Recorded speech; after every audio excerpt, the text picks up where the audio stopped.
Hello friends, in this English lesson I will teach you 11 essential phrasal verbs that are easy to mix up, so you'll want to pay attention to the difference between each one of them. And by the end of this lesson you'll understand all the meanings of these phrasal verbs and you'll be able to understand native English speakers like myself in conversation when we use these.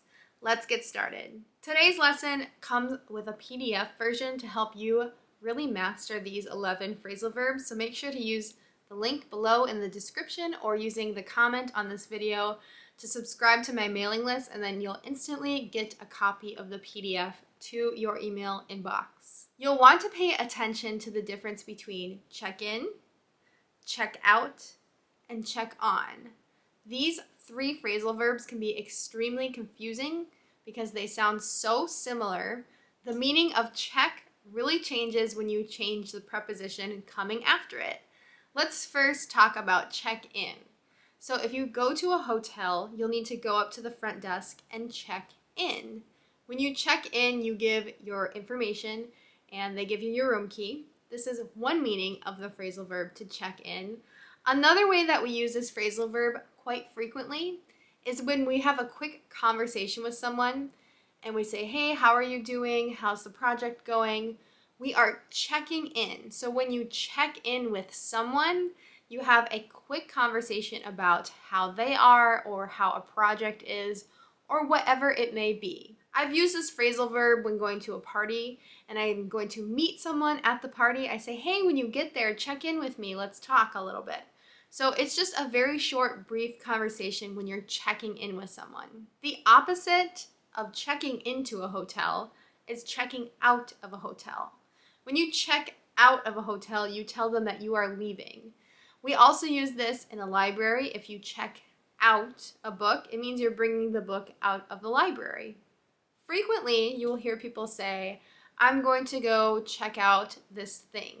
Maybe you are inside of a mall or a store and you say, I'm going to go check out the new shoes over there. This means you're going to go look at the shoes and decide if you like them. You're just going to see them. So usually when we use this phrasal verb, check out, it means we're going to just look at something. A really interesting use of this phrasal verb is when you say, I'm going to go check out that girl, or I'm going to check out that guy. If you're checking out a person, it can frequently mean that you're going to go look and see if you think they're attractive. And you might say, hey, do you think they were checking me out? This means, were they looking at me? Were they thinking that I was attractive or not? So there's many uses to this phrasal verb, check out. It can simply mean to look innocently, or it can mean to look at someone to decide if they're attractive. Now that we've reviewed check in, check out, you'll want to know how the phrasal verb check on differs from these. So when you check in with someone, you're talking to them. When you're checking on someone, you're just pretty much looking at them. You're making sure they're okay. A lot of times we use this phrasal verb, we'll say, I have to go check on my children, or I'm going to go check on the baby if they're sleeping. This just means you're going to look at them and make sure they're okay. You do not usually have a conversation if you're just checking on someone. If you're cooking, you might have something in the oven, and you'll say, in about 10 minutes, I need to check on my chicken in the oven to make sure that it's not burning. So when you're checking on something, you're making sure it's okay, but you're just looking at it really quickly. Let's move on to our next set of phrasal verbs, close out and close in. So when you close out something, you're ending it. One of the main ways that I use this phrasal verb is when I'm on my computer, I have many different tabs open, and I say I have to close out all of these tabs. And if you're at a restaurant, we also call the check a tab there, especially if it's a more casual restaurant with a bar. And we say, I have to close out my tab, or I have to close out my check. This means I have to pay so that it's no longer accruing money on it. This phrasal verb close out means to end something. We can also have something that's called a closeout sale. It's usually when a store is going out of business. They're trying to get rid of all of their things. So if you see a closeout sale, it's a noun, it means that the store is closing and there's going to be some really good prices on the things in the store. If you close in on something, it means you're starting to get closer to it.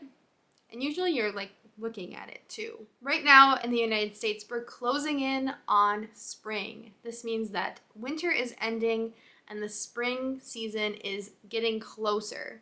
We're closing in on it. I also think of this phrasal verb when someone or something is hunting and they have prey that they're going to be hunting. You can say we're closing in on the deer, or we're closing in on the rabbit, whatever you are hunting. If a storm is moving closer to our location, we can say the storm is closing in on us.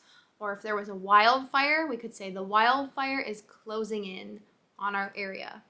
So when you use this phrasal verb close in, we have to say on. It closes in on something.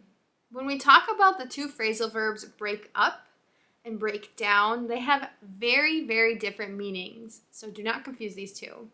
If you break up with somebody, it means you end the relationship. Or if you have a friend break up, it means you usually have a fight and then you're no longer friends.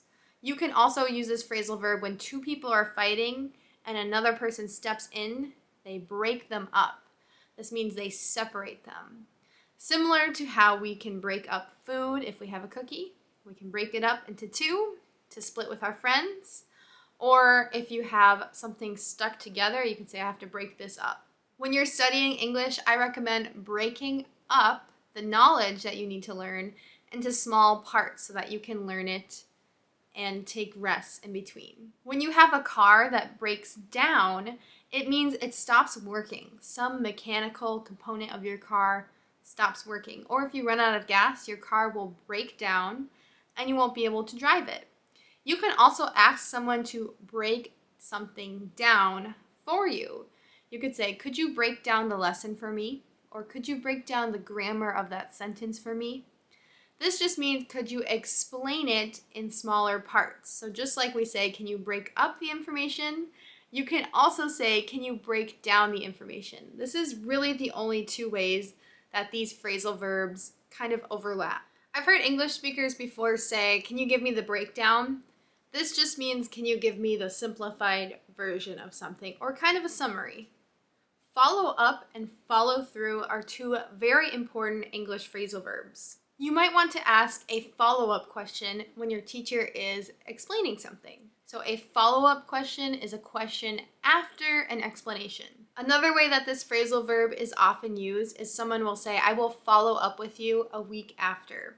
Or if you have a doctor's appointment and you have a problem and the doctor kind of fixes it, or the doctor gives you some medicine to try to heal it, the doctor will say, I want you to make a follow-up appointment. This means an appointment to follow up and make sure that everything is okay with whatever they did to help your injury or your illness. If you follow through with something, it means you continue it until it's done. It's very important to follow through with your promises.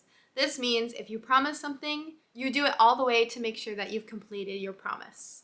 So if you tell someone that you're going to follow up with them in 1 week after your meeting, you're going to want to follow through with that promise. Two more important phrasal verbs are take down and take up.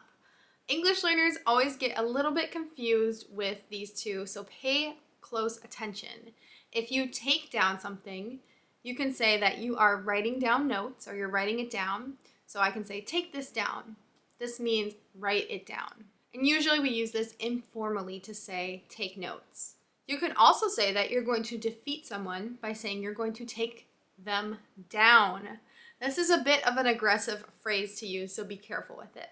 Take down can also simply just mean to take something off the wall. I can say, can you take down that picture? Or it can mean you're disassembling something. So you need to take down a tent when you're done camping. So anything that's either decorative, or you could even say, can you take down the tree?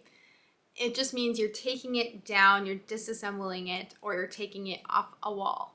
Take up is one of those phrasal verbs that just has so many different meanings, it really gets confusing. So first, let's talk about taking up a hobby. If you say, I'm going to take up piano, this means you're going to start to learn piano. You're going to become interested in the hobby.